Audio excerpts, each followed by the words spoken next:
bienvenidos a una entrega más de Tiene la Palabra Diputado. Nos aloja el Palacio Federal Legislativo y para nosotros, como siempre, es un placer, y más que un placer, es un deber servirles y acompañarles. El tema con el que vamos a iniciar nuestra entrega es un tema que enluta a 28 familias del Estado Bolívar. Estamos hablando, por supuesto, de los lamentables hechos en Tumeremo. Decimos lamentables porque es evidente el sufrimiento de esas familias. Para quienes quizás nos sintonizan desde fuera de nuestra frontera, si no tienen demasiado clara la ubicación de Tumeremo, Tumeremo es una ciudad que está ubicada en el municipio General Antonio Domingos y Fontes, en el estado Bolívar, más cerca o más próxima a la Gran Sabana, ese eje que está conformado por Tumeremo, Guasipati, el Callao. Si a usted le suena en la cabeza el calipso, pues allí, esa es la música típica de esa zona de nuestro país que hoy está enlutada por esta tragedia. Así incluso lo ha calificado el propio alcalde de la zona, ha dicho que esto es una verdadera tragedia y que esto no tiene trasfondo político. Pero quien inicia el camino de la denuncia de estos lamentables hechos de la desaparición de estas 28 personas en el estado Bolívar asociadas a la actividad minera es el diputado Américo de Gracia. Bueno, diputado, bienvenido. Muchísimas gracias. Sabemos que el camino de esta denuncia para usted ha sido sumamente espinoso porque el gobierno, inmediatamente que usted hizo la denuncia, emprendió la metralla verbal contra usted y contra quienes han denunciado lo que allí pasó. Yo quisiera pedirle, en principio, aprovechando que está con nosotros, su propia reconstrucción, su propia versión de los hechos acaecidos en Tumeremo. Sí, muchísimas gracias. El día sábado 4 recibí una llamada de un amigo, JJ Cuello, que es el padre de una de las víctimas, Ángel Trejo. Me dice, la palabra textual inicia sin ni siquiera yo responder otra cosa que buenos días. Me dice, me mataron a mi hijo. Palabras textuales que por supuesto tuvieron un impacto en mí porque yo los conozco. Son amigos míos de mi familia, de mi casa y de toda la vida. Él es director de una emisora, Bonche, en el sur del estado y de Tumeremo de manera especial. Yo le dije, bueno, pero ¿qué pasó? O sea, me impactó, comenzamos a conversar, me dice, bueno, mira, me lo mataron y tal y qué sé yo.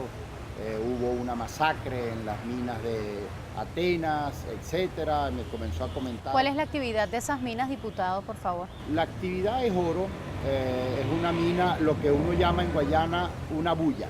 Una bulla es una mina virgen que comenzó a ser explotada de manera reciente y que comenzó a dar oro como para llamar la atención. Una mina que está de moda. Eso es a eso se refiere la bulla. Una bulla. Entonces, bueno, resulta que en esa bulla me dice, mataron 28 personas y entre ellos está mi hijo. Bueno, por supuesto yo impactado, todavía no eran las 6 de la mañana cuando me llamó mi amigo. ¿Cuándo ocurrió eso? Eso ocurrió el día de ayer, etcétera, el día viernes. Me comenzó a narrar las cosas.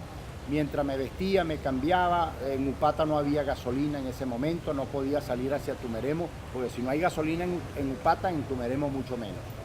Tuve que esperar prácticamente a las 7 de la mañana que abrieran las estaciones de combustible, meterme en una cola para poder echar gasolina, pero en el transcurso de esas horas comienzan a llamarme otros familiares de otras víctimas. Comenzaron a darle mi teléfono y me dicen, hemos ido ya a la Fiscalía del Ministerio Público, hemos ido a la Guardia Nacional, hemos ido al 6CPC, hemos ido a la Policía del Estado. Es importante aclarar, perdón, que esta denuncia que llega a usted no llega solo a usted. En paralelo, estas familiares de las 28 víctimas o presuntas víctimas habían ya dado parte a la autoridad. Desde el día anterior, estoy hablando desde el día viernes a las 7, 8 de la noche. ¿Cómo se enteran ellos? Yo les dije, bueno, pero ¿cómo tú estás seguro de que te mataron a tu hijo? Me dice, porque hubo testigos presenciales, sobrevivientes de la masacre que contaron los muertos. Que de los 28 muertos identificaron exactamente a 17 que son de Tumeremo.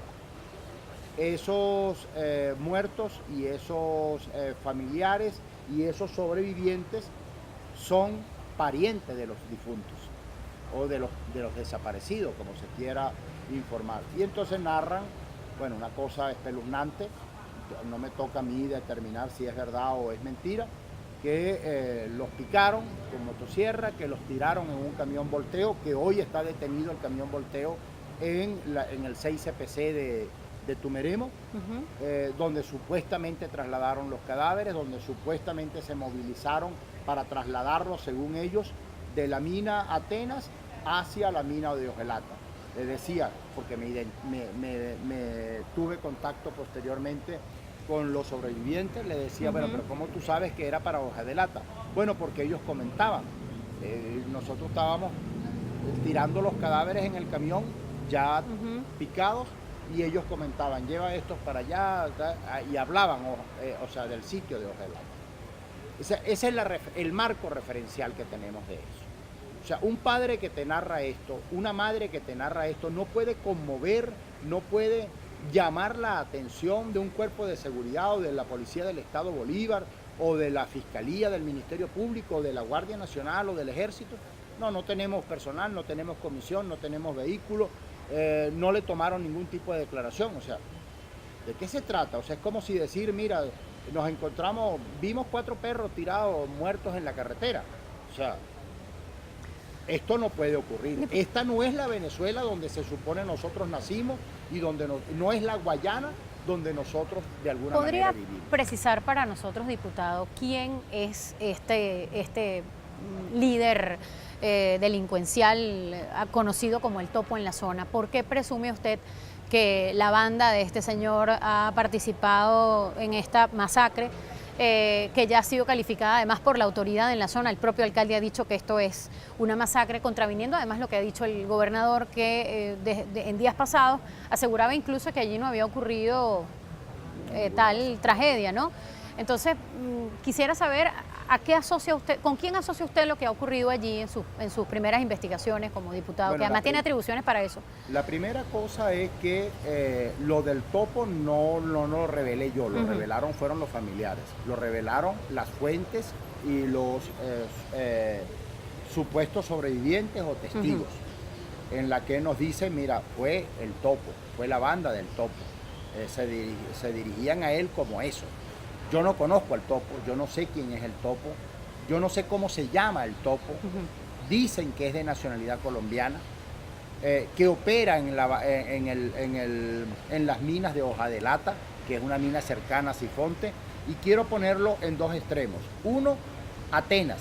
Atenas queda al oeste de Tumeremo y Ojalata queda al este de Tumeremo. O sea, hay que atravesar Tumeremo y hay que pasar por 3 alcabalas de las Fuerzas Armadas para poder llegar de un sitio al otro. O sea, en el supuesto de que trasladaron los cadáveres, en el supuesto de que lo hicieron en ese camión, o sea, eso se supone debería formar parte de la investigación. ¿Qué están solicitando los familiares? Y es bueno que esto lo sepan los venezolanos y el mundo. Están solicitando, primero, que aparezcan, por supuesto, los desaparecidos, y ojalá y aparezcan con vida, aun cuando ellos no se hacen ilusiones ni esperanza de eso, porque quienes vieron los cadáveres fueron sus propios familiares y se supone que los conocen y saben, están hablando con conocimiento de causa. Segundo, están pidiendo la captura, el arresto de el Topo, pero las autoridades no se pronuncian, no hablan de la captura del Topo, desconocen el hecho, descalifican al mensajero. El presidente dice que son paracos. El presidente Maduro dice que son paracos. ¿Y cómo es que el presidente Maduro no ordena la captura del Topo, por ejemplo? Porque tiene un sobrenombre y además tiene un área de influencia. Conocido en la zona.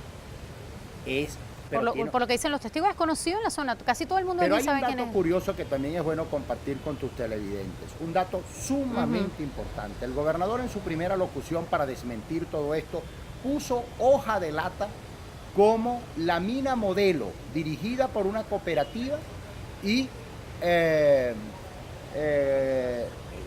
¿cómo se llama? Operada por este señor, por este ciudadano, por el Topo.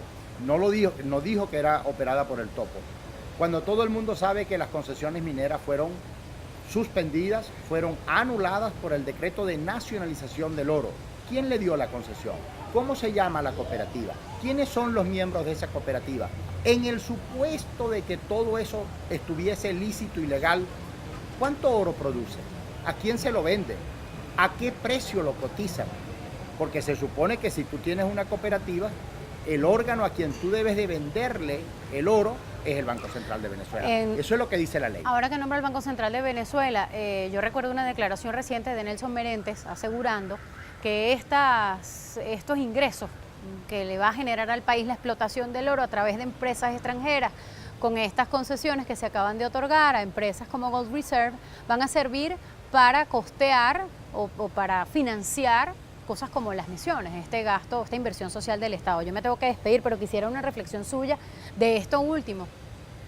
Eso es no sembrar el petróleo. Sembrar el petróleo es justamente, este es el concepto del rentismo petrolero trasladado a la mina. Y se supone que tiene que ser para hacer la Venezuela productiva, la Guayana del futuro, y eso nos va a dejar un pasivo ambiental, pero también nos está dejando un pasivo social y humano sumamente crítico y sumamente costoso. Le agradezco muchísimo su compañía, diputado, y estaremos sumamente atentos a que haya progreso de estas investigaciones para que volvamos a conversar en la medida en que vayan surgiendo pues las nuevas hipótesis y que se compruebe realmente qué fue lo que allí ocurrió. Muchísimas gracias a ustedes. Muchísimas gracias a ustedes por confiar en lo que hacemos. Hacemos una pausa, enseguida estamos de vuelta con ustedes. ¿A quién tiene la palabra, diputado? Al terminar el acto corroboré con el jefe de la red y el general Benavides, corroboramos con la zona, con todos los equipos militares que están en la zona del municipio Sifontes, y es absolutamente falsa la información que lamentablemente personajes de la derecha han estado mencionando en relación a 20 y tantos muertos. Uno dijo 27, el otro dijo 30, etcétera, etcétera. Pero se hizo un rastreo recientemente esta tarde y no hay absolutamente nada.